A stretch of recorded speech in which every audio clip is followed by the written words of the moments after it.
मत्ती 4 उसकी 17 आयत में लिखा है, अपनी स्क्रीन पर देखेंगे। उस समय से यीशु ने प्रचार करना और यह कहना आरंभ किया, मन फिराओ क्योंकि परमेश्वर का राज्य निकट आ गया। इस टाइम जब दुनिया युद्ध के कगार पर है, फूड शॉर्टेज चल रही है, फाइट चल रही है, दंगे चल रहे हैं, फिर भी जब कोरोना चल रहा है, कोरोना से लोग निकले नहीं हैं, जब लोग अपनी होप को, अपनी आशा को गवा बैठे हैं, सिर्फ परमेश्वर का वचन है जो हमें आशा देता है और आप उस पर भरोसा रख सकते हैं। आमीन। अपने पड़ोसी को बोलो, तुम परमेश्वर के वचन पे भरोसा रख सकते हो। आमीन। इस टाइम जब आप देख रहे हो पूरी दुनिया में कि क्या घमासान फैला हुआ, किसी को अपने फ्यूचर की चिंता है, किसी को फूड की चिंता है, किसी को अपनी लाइफ की चिंता है, आगे जिंदगी में क्या होगा पता नहीं, लोग अपनी आशा खो बैठे। डिप्रेशन जितना अब है लोगों को, लाइफ में कभी, दुनिया में कभी नहीं था जितने डिप्रेस्ड अब हैं लोग। लेकिन बाइबल कहती है परमेश्वर का वचन वो हमें तसल्ली देता है और परमेश्वर कहता है उस समय से यीशु ने प्रचार करना और ये कहना आरंभ किया, मन फिराओ क्योंकि परमेश्वर का राज्य निकट आया है। ये वही टाइम है जब लोग रोमी सरकार के नीचे डिप्रेस थे। ये वो टाइम है जब सब तरह की शॉर्टेज थी। ये वो टाइम है जब लोग अपनी आशा गवा बैठे थे, अपनी होप खत्म कर बैठे थे। और बाइबल कहती है प्रभु यीशु मसीह आए और उन्होंने कहा मन फिराओ क्योंकि परमेश्वर का राज्य निकट आया है। आपकी लाइफ की बिगेस्ट ब्लेसिंग की शुरुआत आपके मन फिराने से होती है। मन फिराना इंडिविजुअली, अपने तौर पे, मन फिराना नेशन के तौर पे, एक घराने के तौर पे, एक देश के तौर पे। बाइबल अलग अलग तरह से मन फिराने का प्रचार करती है। योना नबी गया था निनवे के पास और उसने कहा मन फिराओ कि परमेश्वर का वचन कहते हैं कि तुम्हारे पाप तुम्हें खत्म कर देंगे। अगर तुमने मन नहीं फिराया तो 40 दिन बीतने पर यह देश नाश हो जाएगा। बाइबल कहती है उस राजे ने टाट ओढ़ा और पूरे राज्य में प्रचार किया कि 3 दिन कोई दूध पीता बच्चा भी कोई दूध नहीं पिएगा, पानी नहीं पिएगा। 3 दिन रात हम उपवास करेंगे, परमेश्वर के सामने जाएंगे, उसके सामने रोएंगे, पीटेंगे, अपने पापों के गुनाहों की माफी मांगेंगे और क्या ऐसा हो जाए कि परमेश्वर हमारे पापों को माफ कर दे। और बाइबल कहती है परमेश्वर ने उनके मन को देखा और उन्हें नाश करने का विचार रिपेंट कर लिया, उन्हें माफ कर दिया और वो देश बचाया गया। हालेलुया। जब परमेश्वर ने कहा मन फिराओ क्योंकि परमेश्वर का राज्य क्या हुआ है, आपकी डेस्टिनी की शुरुआत होती है जब आप मन को फिराते हैं। टाइटैनिक जहाज को बनाने वाला, उससे व्यक्ति ने पूछा, कहता बहुत स्ट्रॉन्ग जहाज बनाया है। कहता हाँ बहुत स्ट्रॉन्ग। कहता इतना स्ट्रॉन्ग बनाया है even God can not sink it, कि परमेश्वर भी इसे डुबो नहीं सकता, इतना स्ट्रॉन्ग है। कहता एक दिन में डूब गया दुनिया का सबसे बड़ा जहाज।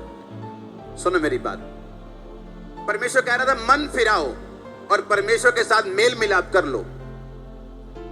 1960 में सबसे बड़ा जो ग्रुप था डांस का वो बीटल्स था। बीटल्स जैसे माइकल जैक्सन है, उससे भी कहीं अधिक बीटल्स। 1960 में बीटल्स ग्रुप सबसे बड़ा था।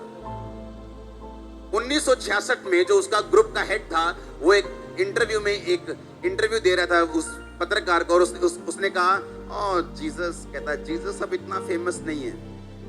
कहता Christianity will and very soon, Christianity कहता खत्म हो जाएगी। 1966 की बात है, क्रिश्चियनिटी खत्म हो जाएगी। कहता जीसस से ज्यादा पॉपुलर मैं हूं।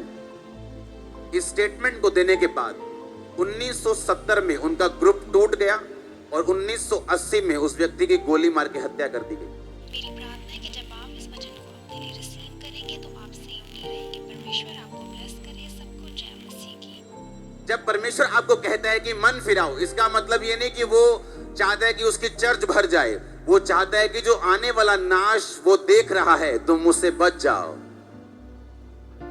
तुम क्या करो उससे? किससे? आने वाले नाश से। बॉन स्कॉट इसका नाम है और इसने एक गाना गाया जिसका वर्ड था don't stop me, I am going down all the way, कि मैं नीचे जा रहा हूं down the highway to hell, यानी मैं नरक की ओर जा रहा हूं। ये सिंगर के वर्ड थे, उसकी बोली थी। 1 साल बाद उसको उल्टी आई और अपनी उल्टी में उसका चोक कर गया। वो जैसे बच्चे नहीं चोक हो जाते हैं कईयों के, बड़ा आदमी अपनी उल्टी चोक कर गया, दोबारा से कर गया और मर गया, और परमेश्वर उसे बचाना चाहता था। आपने कई सेलिब्रिटीज को देखा होगा यीशु मसीह के नाम का मजाक करते हुए, और उसके थोड़े दिनों के बाद उनका मजाक बनते हुए भी देखा होगा। देखा कि नहीं? मैंने इसलिए कहा किसी को कुछ कहने की जरूरत नहीं, हमारा जीवित परमेश्वर है, मुर्दा नहीं। जब वो पकड़ेगा ना तो पूरा पकड़ेगा। उसने मुझे पकड़ा था, मैं बोला था कि मेरे दादा को, अपनी फैमिली को, हमारे घर क्रिश्चियन नहीं आना चाहिए कोई प्रार्थना करने के लिए। कोई क्रिश्चियन यहां घुसा तो हम गालियां निकालेंगे। तो किसी क्रिश्चियन ने मुझे कुछ नहीं कहा, पर उनके पिता ने मुझे पकड़ लिया। आज वही क्रिश्चियन मेरी चर्च में आते हैं। हाँ, आप मेरी बात समझ रहे कि नहीं? जब परमेश्वर आपको बोलता है मन फिराओ, क्योंकि परमेश्वर का राज्य निकट है, तो इसका मतलब ये नहीं है कि परमेश्वर हमें, वो आपको सजा से बचाना चाहता है, वो डिस्ट्रक्शन से बचाना चाहता है। जो ऐसा कुछ होने वाला है लाइफ में, जिसे परमेश्वर देख रहा है कि शैतान करना चाहता है, और परमेश्वर आपको सेव करना चाहता है, वो आपको होप देना चाहता है, वो आशा देना चाहता है, नई लाइफ देना चाहता है, नई बॉडी देना चाहता है, नई स्पिरिट देना चाहता है, नई फैमिली देना चाहता है, नया फाइनेंस देना चाहता है। वो कहता मन फिरा लो। हालेलुया। कहता मन फिरा लो, क्योंकि शैतान ने तुम्हारे लिए गलत सोचा हुआ है, उसे तुम्हारे को नाश करने के लिए सोचा हुआ। क्योंकि परमेश्वर ने देख लिया कि ये सेलिब्रिटी में प्रॉब्लम आने वाली है, और परमेश्वर ने दास को भेजा कि उसको बोलो कि मन फिराए। एक सेलिब्रिटी के पास परमेश्वर ने अपने दास को भेजा, उसने कहा मन फिरा लो। उसने ऐसे सिगरेट पी करता, कहता ये रहा तेरा यीशु। 1 साल में उसको फेफड़ों का कैंसर हो गया और मर गया। परमेश्वर ने नहीं मारा, सुनो मेरी बात ध्यान से, परमेश्वर नहीं मारता, शैतान मारता है। परमेश्वर ने कहा मन फिराओ, क्योंकि परमेश्वर देख रहा है कि इन बच्चों की लाइफ में मुसीबत आने वाली, इनकी लाइफ में शैतान अटैक करने वाला है, इनके फाइनेंस पे अटैक करने वाला है, इनकी फैमिली पे अटैक करने वाला है। और परमेश्वर कहता मन फिरा लो, क्योंकि परमेश्वर का राज्य क्या हुआ है? निकट आ चुका है। हालेलुया। सबसे अधिक मन फिराओ अगर आप शब्द देखेंगे तो ये निर्गमन से शुरू हुआ, प्रकाशित वाक्य तक जाता है। यिर्मयाह में सबसे ज्यादा 6 बार आता है, प्रकाशित वाक्य में सबसे अधिक 6 बार आता है। एक फोटो देखेंगे अपनी स्क्रीन के ऊपर, ग्रीक भाषा की 3340 मन फिराने का मतलब है मेटानियो, जिसका मतलब है टू थिंक। मन फिराने का मतलब क्या है? कहता तो अपनी सोच को क्या कर ले, अब तू बदल दे। सब रास्ते एक से हैं, अपनी सोच को क्या कर। परमेश्वर मेरे दिल को देखता है, चाहे मैं बपतिस्मा ना भी लूं, अपनी सोच को क्या कर। कहता तेरा विश्वास तेरे कर्मों से दिखना चाहिए। आमीन।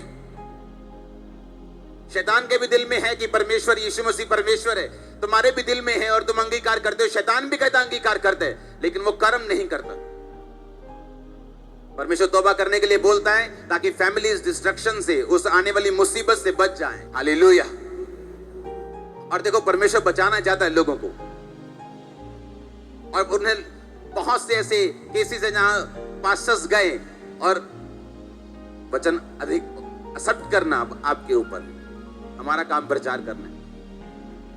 परमेश्वर ने कहा तू सिर्फ प्रचार करना, अगर तेरा प्रचार सुन के मन फिरा लेगा कोई, तो उसके अधर्म का लेखा फिर नहीं लिया जाएगा। अगर तेरा प्रचार सुन के वो फिर भी अधर्म में रहे, तो उसके अधर्म का लेखा फिर उसी से लिया जाएगा, तुमसे नहीं। जब भी आपकी लाइफ में चेंज की शुरुआत होती है, वो मन फिराने से होती है, वो रिपेंटेंस से होती है। तो थिंक डिफरेंटली, अलग तरह की सोच से। वो सोच कुछ भी हो सकती है कि अब से मैं ये अपने टीवी को ज्यादा समय नहीं दूंगा, अब से मैं प्रार्थना को समय दूंगा, अब से मैं स्पिरिचुअल चीजों को समय दूंगा, अब से मैं आत्मिक चीजों को समय दूंगा, अब से मैं टाइट बॉय करूंगा, अब से मैं प्रार्थना करूंगा, अब से मैं रोजे रखा करूंगा, अब से व्यभिचार को मैं छोड़ता हूं, मैं ये गंदी आदत को छोड़ता हूं, मैं ये चुगली को छोड़ती हूं। थिंक, सोचना अलग तरह से। परमेश्वर ने कहा रिपेंट, अगर तू रिपेंट करेगी तू बच, तेरा घराना बचाया जाए। आमीन।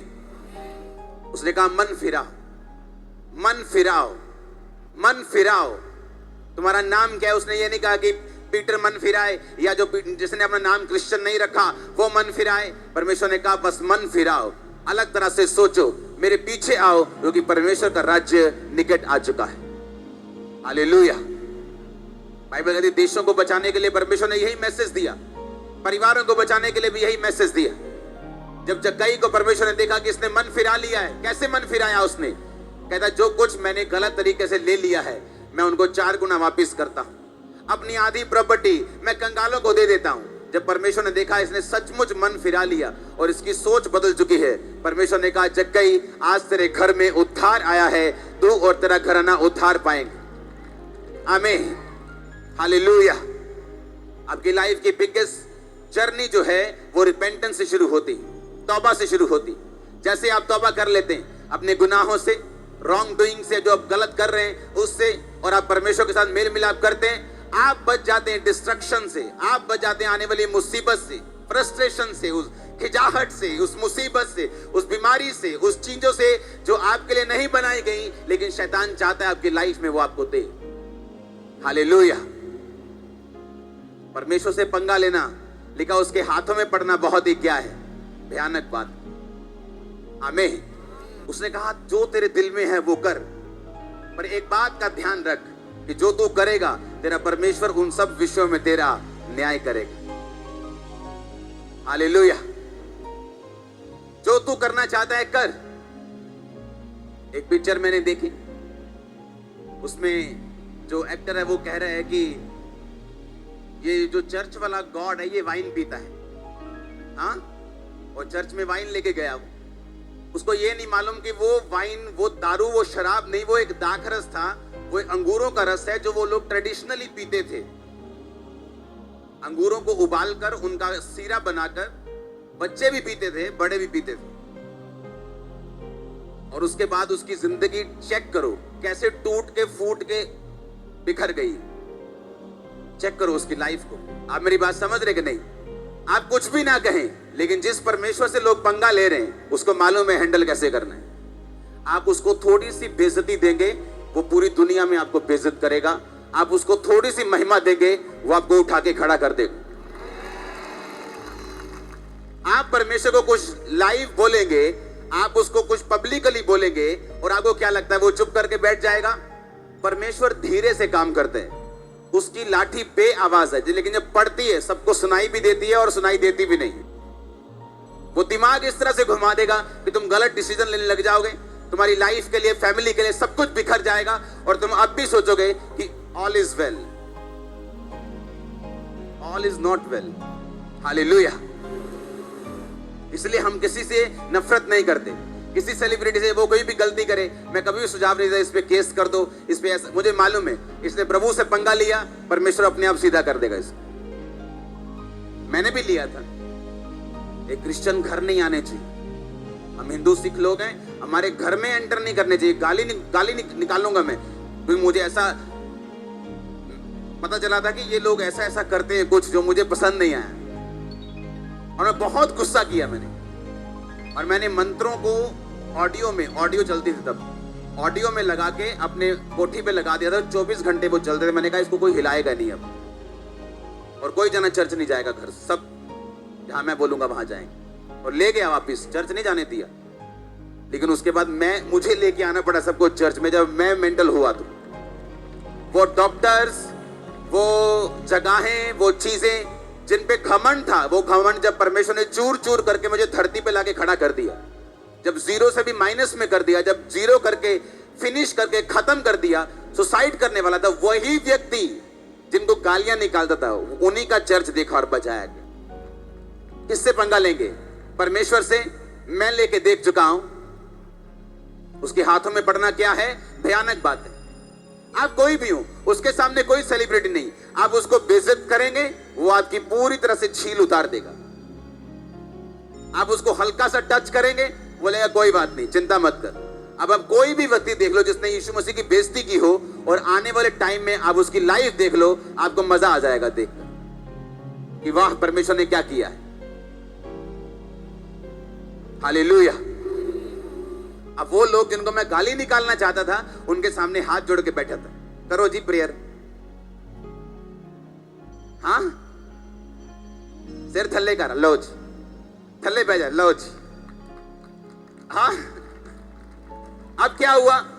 परमेश्वर ने घमंड तोड़ दिया, ब्रेक कर दिया, क्योंकि हमारा गॉड ये कहता है कि मदिरा उनको दो जो नाश होने वाले हैं। वो कहता है मदिरा बिना रईसों को नहीं फपता, तुम दाखरस के मतवाले ना बनो। कुछ भी बोलने से पहले, अपनी पिक्चर में छापने से पहले अच्छे क्रिश्चियन लोगों से बात कर लो परमेश्वर कैसा है, ताकि तुम सजा के हकदार ना ठहरो। हालेलुया। परमेश्वर से छुप के नहीं रहा जा सकता। आप किसी भी धर्म के हो, जाति के हो, कहीं बैकग्राउंड के हो, परमेश्वर आपके सामने ही है। उसने कहा मन फिराओ, क्योंकि परमेश्वर का राज्य नजदीक आ चुका है। लंगड़े चल रहे हैं, ये परमेश्वर का राज्य है। अंधे देख रहे हैं, ये परमेश्वर का राज्य है। पापों से लोग मन फिरा रहे हैं, यूथ आके नशा छोड़ रहे हैं, यूथ आके चिट्टा छोड़ रहे हैं, यूथ आके स्मैक छोड़ रहे हैं। परमेश्वर का राज्य निकट आ चुका है। उसने कहा मन फिराओ, आमीन। मन फिराओ और बपतिस्मा लो। मैं तो हैरान हूं, लोग बपतिस्मा लेने में टाइम कैसे लगा देते हैं। क्या सोचते रहते वो लोग? आज 6 महीने मिलेंगे। 6 महीने कौन से पाप करने हैं? अगर 6 महीने पाप करने हैं तो आपकी तौबा व्यर्थ है। जब मैं मसीह में आया तो लोग बोलते थे हाँ मैं कीती है तौबा 2002 च ते बपतिस्मा लिया मैं 2013 च। ये कौन सी तौबा है? ये रॉन्ग तौबा है। आपने तौबा की नहीं, आप तो गेम खेल रहे थे, आप तो चेक कर रहे थे। वही तौबा उस दिन मानी जाती है जिस दिन आप बपतिस्मा लेते हैं। हालेलुया। आप बोलेंगे बिना बपतिस्मा स्वर्ग जा सकते हैं? हाँ जा सकते हैं, अगर आप सूली पे हो तो। क्योंकि वो डाकू सूली पे था। परमेश्वर ने कहा कि आज ही तू मेरे साथ स्वर्ग में होगा। उसने कहा प्रभु मैं जब स्वर्ग में जाएगा तो मुझे याद करना, मेरे पापों को माफ करना। यीशु मसीह ने उसी वक्त पापों को माफ कर दिया। एक बेड पे बंदा है, आईसीयू में बैठा है, परमेश्वर को बोल रहा है परमेश्वर मैं स्वर्ग में जब जाऊं मुझे स्वर्ग में ले ले, मेरे पापों को माफ कर। वो 1 घंटे में मर जाए, बपतिस्मा लेने का टाइम नहीं था। वो स्वर्ग में है, लेकिन आज आईसीयू पे नहीं है मेरे ख्याल से। अच्छे भले चल के आए, बाइक पे आए, आप ले सकते हैं। मैंने कहा आप ले सकते हैं बपतिस्मा, आमीन। उसने कहा जब तू बपतिस्मा लेगा, बपतिस्मा लेने का मतलब डूब जाना। डूबने का मतलब कौन सा बपतिस्मा? बपतिस्मे का मतलब है इमर्स, बैप्टिजो, इमर्स हो जाना, यानी डूब जाना, पानी के अंदर चले जाना, कब्र के अंदर चले जाना। जब लोग कब्र में किसी को गाड़ते हैं तो वो इतनी सी मिट्टी में गाड़ते हैं, 2 बूंद मिट्टी ऐसे पूरा गाड़ते कि नहीं? बपतिस्मे का मतलब है यीशु मसीह के साथ गाड़ दिए जाना। जब पानी में आप डुबकी लगाते हैं, आपका मतलब कि आप यीशु मसीह के साथ मर गए। जब बाहर आते तो यीशु मसीह के साथ जी उठे, जिस तरह यीशु मसीह मुर्दों में से जी उठा। तो बाइबल कहती है जब आप बपतिस्मा लेते हैं, जब आप तौबा करते हैं कि परमेश्वर तू मेरा उद्धार करता है, तू मेरा परमेश्वर है, मैं अपनी गलतियों को मानता हूं, मैं तेरे साथ संबंध रखता हूं, अब मैं बपतिस्मा लेता हूं। बाइबल कहती है आप तौबा में आ जाते हैं, आप रिपेंटेंस में चले जाते हैं। जब आप रिपेंटेंस में चले जाते हैं, ऑटोमेटिकली परमेश्वर की वो योजना जो आपकी लाइफ के लिए है वो पूरी होनी शुरू हो जाती। आमीन। पहले दिन से मैं कोई 7 घंटे प्रार्थना करने वाला व्यक्ति नहीं था। एक दिन में मेरी 20 मिनट प्रार्थना थी, 20 मिनट्स, लेकिन परमेश्वर का नॉलेज मेरे को हो रहा था। लेकिन धीरे धीरे धीरे जब मुझे मालूम होता गया कि बपतिस्मा भी कोई होता है, अच्छा नशे को भी छोड़ना है, अच्छा ये भी काम छोड़ना पड़ेगा, धीरे धीरे मैं छोड़ता गया, वो काम करता गया। 2 महीने के अंदर बपतिस्मा लिया। जब मुझे मालूम हुआ वो भी कि बपतिस्मा ऐसे होता है, मैंने कहा कब देना है? कहते अभी नहीं, महीने बाद देंगे। तब ऐसा होता था महीने बाद बपतिस्मा मिलता था, जब 25-30 लोग इकट्ठे होते थे। अब तो हर संडे थर्सडे आपको बपतिस्मा आप ले सकते हैं, आपके पास प्रिविलेज है। तो बपतिस्मा लिया। बपतिस्मा लेने के बाद नशा वो छूट गया, आगे बढ़ते गए और परमेश्वर अपनी योजना को जाहिर करता गया। प्रार्थना बढ़ती गई, धीरे धीरे वचन समझ आता गया। इस तरह से डिवाइन डेस्टिनी की तरफ, आपकी ईश्वरीय बुलाहट की तरफ, उस मार्ग की ओर जहां परमेश्वर ने आपकी मंजिल को रखा हुआ, ग्लोरियस परिवार को रखा हुआ है, आपके ग्लोरियस फ्यूचर को रखा हुआ है, आप चल पड़ेंगे जब जिस दिन आप बपतिस्मा लेंगे। आप ये बात समझ लो, बपतिस्मा लेने के बाद जब आप उठते हैं, आप उस दुनिया में नहीं होते जिस दुनिया से आपने बपतिस्मा लिया था। आप अमेरिका की सहूलतें चाहते तो वहां का ग्रीन कार्ड चाहिए, इंडिया के चाहते तो इंडिया का आधार कार्ड चाहिए। ऐसा नहीं कि किसी दूसरे देश में रह के आप दूसरे देश की सहूलतों को ले सकते हैं, उसी तरह से परमेश्वर ने कहा मेरा राज्य में तू प्रवेश जब करेगा सब वस्तुएं तुझे पीछे पड़ के मिलेंगी। और बाइबल कहती है जिस दिन हम बपतिस्मा लेते हैं हम जी उठ जाते हैं, पुराना बंदा मर जाता है, हम नए राज्य में प्रवेश करते हैं। और जब हम उठते हैं हम एक नई दुनिया में उठते हैं और फिर परमेश्वर हमारे चलने को, हमारे मार्ग को, जिस दिशा में हमको जाना है उसको अनॉइंट करता है और हमें भेजता है, हमारे साथ रहता है, बुद्धि देता है, बात करता है। लाइफ सेम नहीं रहती चर्च, हालेलुया। लेकिन जब तक वो नहीं होगा हम इसी दुनिया में होंगे, दूसरों को आशीष लेता हुआ देखेंगे। इस दुनिया में रह के हील भी हो सकते हैं बिना बपतिस्मा लिए, लोग होते हैं, क्योंकि ये परमेश्वर की नेचर है, ये उसकी नेचर है, ये उसका स्वभाव है। लेकिन परमेश्वर ने कहा अगर तू अनंत जीवन लेना चाहता है, अगर तू ऐसा जीवन लेना चाहता है जहां रोज तेरी हीलिंग हिस्सा हो, जहां एक बार नहीं रोज रोज मिरेकल्स हो, रोज मैं तेरे जीवन में रहूं, रोज मेरी उपस्थिति हो, रोज मैं तुझसे बात करूं, रोज तुझे छुड़ाऊं, रोज तेरे साथ चलूं, तुझे मेरे राज्य में प्रवेश करना होगा, तुझे आत्मा में नया जन्म लेना होगा, तुझे बपतिस्मा लेना होगा, रिपेंटेंस करनी होगी, तौबा करनी होगी, मन को फिराना होगा, अपनी सोच को बदलना होगा। भैन जी ले लिया बपतिस्मा तुझे? ना मैं नहीं ले लिया। जो मैंने वो आ जाओगी ना उत्तों, कहां उत्तों, कित्थों? जो मैं आपको बोल रहा हूं ये उत्तों ही है, जो बाइबल बोल रही है वो उत्तों ही है। अब वो क्या लगता है परमेश्वर को अलग से आवाज देगा आके? जो चीज बाइबल में लिखी हुई है उसकी आवाज कभी परमेश्वर नहीं देता, उसको भी रेस्ट करना है ना। मतलब हर बात वो बोल बोल के बताएगा तो गलती लग जाएगी। उसने लिख दिया, जब उसने लिख दिया तो वो बोलेगा नहीं, उसका लिखा हुआ है। इसलिए उसने कहा मैं अपने नाम से भी ज्यादा महत्व अपने लिखे हुए को देता हूं। लिखा हुआ कभी बदलेगा नहीं, उसका एक बिंदु भी बिना पूरे हुए नहीं रहेगा जो लिखा जा चुका है। हालेलुया।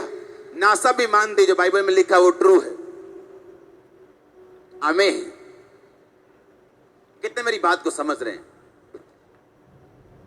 अपने पड़ोसी को बोलो मन फिरा, फिर से बोलो मन फिरा, क्योंकि परमेश्वर का राज्य नजदीक आ गया है, वो आ चुका है, वो तेरे सामने है। आमीन। अब मुझे ये देखना है कि मुझे परमेश्वर के राज्य का वीजा चाहिए कि नहीं चाहिए। उसका वीजा कैसे मिलेगा? बैप्टिज्म लेके, बपतिस्मा लेके, मन को फिरा के, सोच को बदल के। जो तुम सोचते आए हो कि ऊपरों आवाज आओगी, इधरों आवाज आओगी, जब परमेश्वर चाहेगा, वो कब चाहेगा जी? जब परमेश्वर कहेगा। वो कब कहेगा? वो तो बाइबल में कह रहे हैं मन फिराओ। वो तो कह रहे हैं जो विश्वास करे और बपतिस्मा ले उसी का उद्धार होगा। तू बच, तेरा घराना बचाया जाएगा। आपने वीजा लिया ही नहीं, लेकिन आप उस देश की सारी सहूलतें चाहते हो। आप चाहते हो प्रभु आपसे रोज बात करे, आप चाहते हो आपका बच्चा छुड़ाया जाए, आप चाहते हो आपका फाइनेंस ठीक हो जाए, आप चाहते हो कि हीलिंग सदा आपके साथ रहे, लेकिन आपको उस देश का तो वीजा ही नहीं है आपके पास। पासपोर्ट तो खाली है आपका, क्योंकि आपको अपने पड़ोसी से डर लगता है, आपको डर लगता है आपका बिजनेस कम ना हो जाए, आपको डर लगता है आपके रिश्तेदार आपसे नाराज ना हो जाएं। और जब वही बीमारी आपको घेरती है, आपके रिश्तेदार कुछ नहीं कर पाते, 3 बजे वो आपके साथ अफसोस कर रहे होते, ओ माड़ा होया, और 4 बजे चल भरावा रेस्टोरेंट बंद हो जाना। ये दुनिया है, क्या करें?